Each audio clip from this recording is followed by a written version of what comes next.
How to replace a 2015 Dodge Durango 4-button smart remote key fob battery. Now here's Sergeant Locksmith to show you how. All right, we're going to change the battery out on our 4-button remote. This task is easy to do. You notice right here, you get the indentation. If you have your key ring attached, you will need to remove that. So let's go ahead and flip it over. You got your emergency key blade release. Pull that towards you. It is spring loaded. Set your emergency blade to the side. Notice you have the hole that it came out of, and you got that flat spot. That's where you're going to need a flat tip screwdriver. Go ahead and put it in here. Hold the remote firmly, and you will rotate the screwdriver. Do not pry. Once you do that, put the pad down and pull the two halves apart. You do that so the circuit board stays in its location. Take your screwdriver 180 from that little indentation.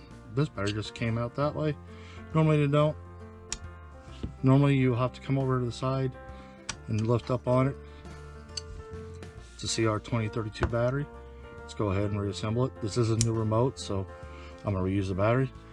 Remember this piece right here? Put it over, squeeze it. It's all sealed up.